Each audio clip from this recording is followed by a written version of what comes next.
What does it really take to balance weight and diabetes? Not just for today, but across every stage of life. From the unique challenges kids and teens face to how puberty, pregnancy, and even menopause can shift the body's needs, to the sustainable strategies adults and older adults can rely on, this episode dives into it all. Our guest, dietitian and educator, Dr. Allison Childress, shares practical insights on the foods to keep in your pantry and the one lifestyle habit she wishes everyone would focus on for long-term health. Whether you're living with diabetes, caring for someone who is, or simply aiming for a healthier balance, this conversation is packed with strategies that can help you for life. Stay tuned. Podcasting from Dallas, Texas, I am Shireen, and this is the Yumlish Podcast. Dr. Allison Childress is an associate professor of practice in nutritional sciences at Texas Tech University, where she directs the graduate online programs and specializes in culinary medicine and sports nutrition. She's a registered dietitian with over 15 years of patient care and experience. Welcome, Dr. Childress. Thank you. I'm so excited to be here. Such a pleasure having you on. So, first I want to take a step back before we go into the topic for today, which is really around managing diabetes and weight. But first, I want to understand a little bit from you around what inspired you to become a dietitian, and then just really want to expand your knowledge in the classroom with teaching. So interestingly, when I was 17 years old, I was a junior in high school. I had friends who were seniors in high school, and they came to Texas Tech University for a university day. And I came with them because I figured I would go there eventually. And we were sitting through seminars about different things you could major in, different careers there were. And I remember sitting in the one about nutrition and becoming a dietitian. And I thought, that's it. That's what I want to do. I knew from the second I was in that course that was what I wanted to do. So I've known since I was 17 years old. Now the road and the path has been a little bit challenging, but I've known for a long time. But I think what I really liked about nutrition and how I really knew that was for me was the preventative aspect of it. And also that everybody eats. So, whether I'm teaching a class, to pre-med students, or if I'm teaching, out to elderly in the community, there's something there for everybody to learn because everybody eats. Everybody needs nutrition and has nutrition. And so it's so applicable, to not only to your profession, but to your life as well. That's interesting, Dr. Childress, with sort of your own experience there. I want to next get into the topic for the day, which is around diabetes and weight management. Can you walk us through how weight management in particular impacts diabetes risk and management from childhood all the way through older adulthood? So interestingly, we're seeing more and more diabetes, for example, in children, and that the type of diabetes we're seeing is type 2 diabetes. And typically in the past, it's been mostly type 1 diabetes. In fact, type 1 diabetes used to be called juvenile onset because it typically happened in childhood. But now we have way higher rates of type 2 diabetes in children. And a lot of it has to do with obesity. We've had rising rates in childhood obesity in the US for a long time now. Interestingly, and thankfully, we've sort of leveled off. We don't see the obesity rate in children rising as much anymore. We've leveled off, but it's still not coming down. So basically what that means is kind of those type 2 diabetes rates are going to probably stay, pretty stable as well. So, in childhood and in adolescence, it's most important to try to prevent obesity as much as possible. And, we're doing that through, system-wide, we're doing that through education, through various channels, but also, I think at home, helping prevent that obesity and learning to talk about things that are sensitive food intake and weight in a very safe environment are really important. So, because what we know is that weight management, even when we're young, it improves insulin sensitivity and it really kind of supports normal growth and development as well. And then we also know that a lot of times childhood obesity translates into adult obesity. So that kind of moves us into, kind of the young and middle adulthood is where we see most of the weight gain happen, is that kind of that young and more middle adulthood, but in there as well. And so, what we know as far as type 2 diabetes goes there, that those insulin resistance rates tend to skyrocket and continue to go up.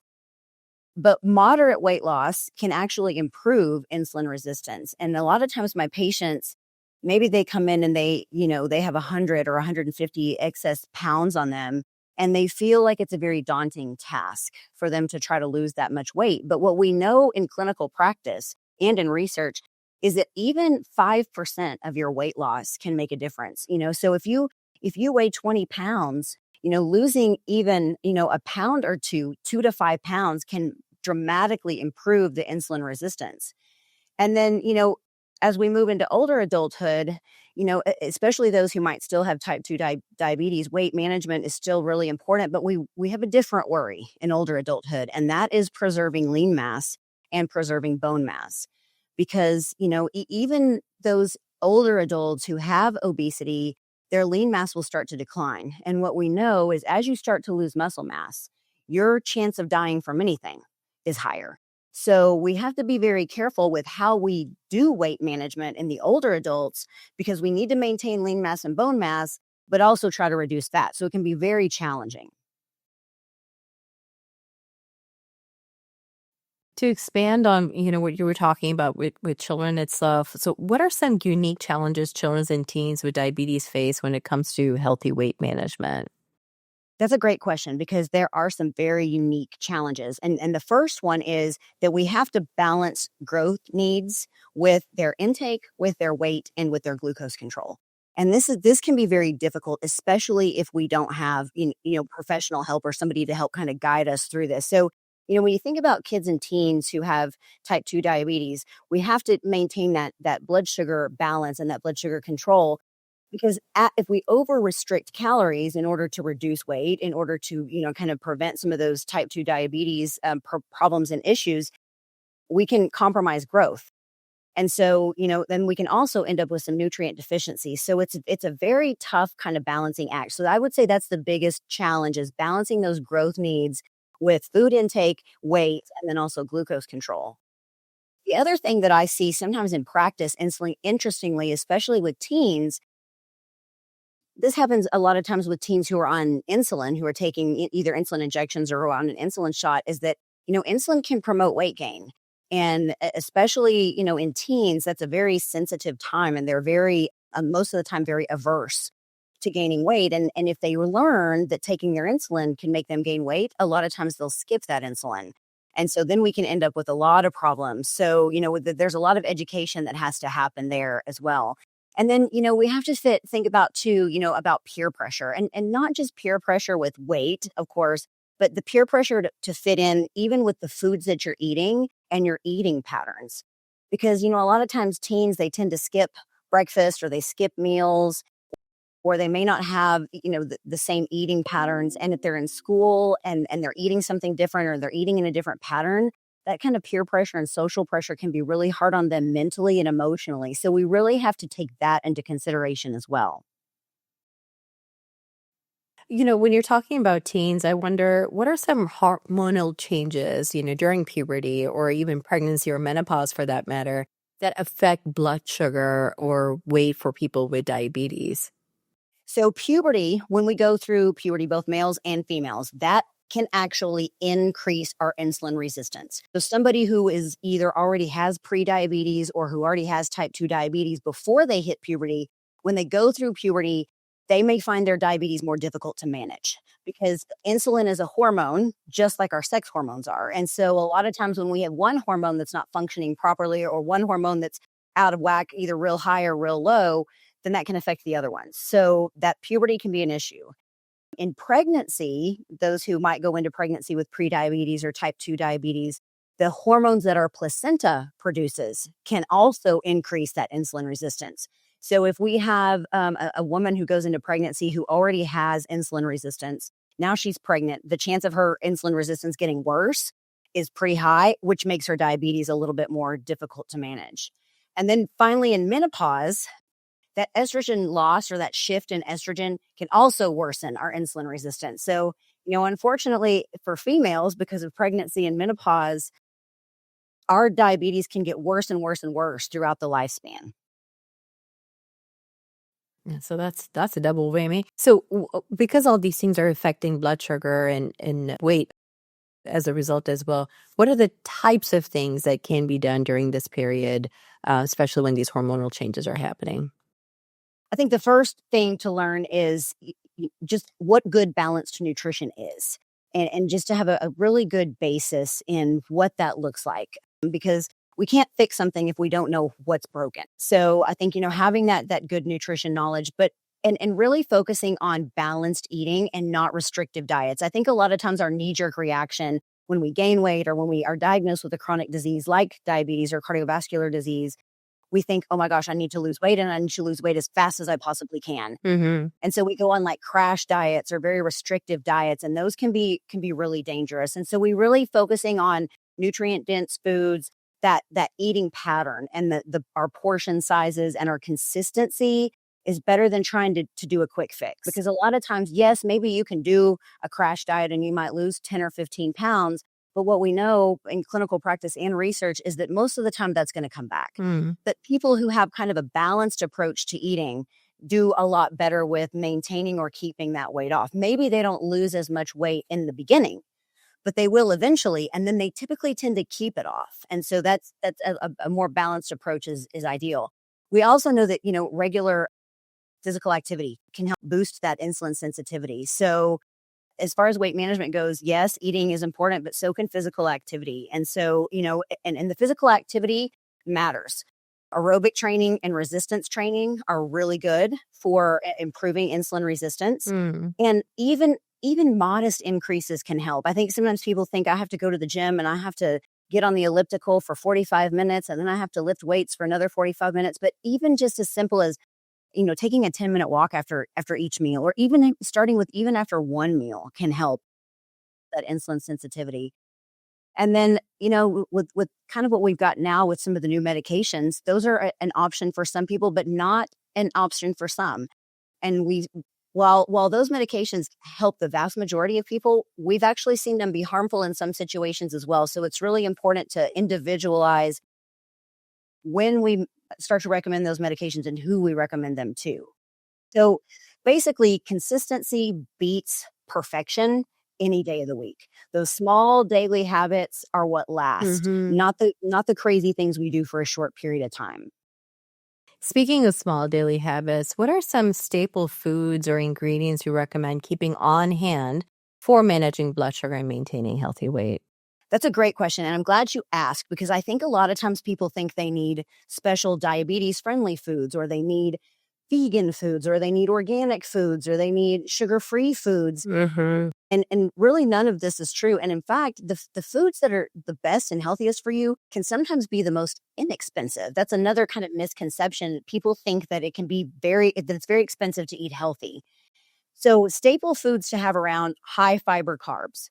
So these are things like oats, very inexpensive, easy to fix; beans, whole grains, quinoa, brown rice, lentils, chickpeas, any of those type legumes are good. So your high fiber carbohydrates. The reason why those are good is because they help to regulate blood glucose once in the blood. So for example, if I eat a low fiber carbohydrate, my blood sugar will spike and then drop. But if I eat a high fiber carbohydrate, my blood sugar will go up, but not as high. And it'll stay pretty even, and then it'll even go down slowly. So we don't get high spikes in blood sugar and we don't get lower spikes in blood sugar. So that's why those high fiber carbs are important. Then, of course, lean proteins. So eggs, chicken, preferably without the skin, fish, cottage cheese, edamame, tofu. Those sorts of things are really good. Even beef. I think a lot of times people are very afraid to eat beef as well because they perceive it to be unhealthy. But interestingly, there are more mono unsaturated fats in beef than there are saturated fats. And so if you choose a lean cut, like a sirloin, a filet, a flank, those are sometimes, I have a very similar nutrient and fat profile to chicken or poultry. So those can be a good option. And then for the third, the healthy fats. So avocados, nuts, any kind of nuts, seeds, like chia seeds are really trending right now. People making chia puddings and putting chia in their overnight oats, flax seeds, pumpkin seeds. And then, using olive oil, or even like avocado oil is a great one to put in dressings or to put on vegetables.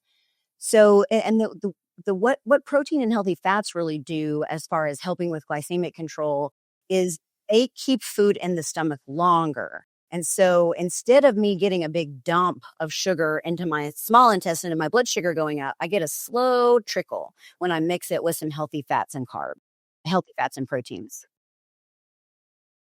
What's one lifestyle or nutrition habit you wish more people would focus on to support healthy blood sugar and body weight, long term?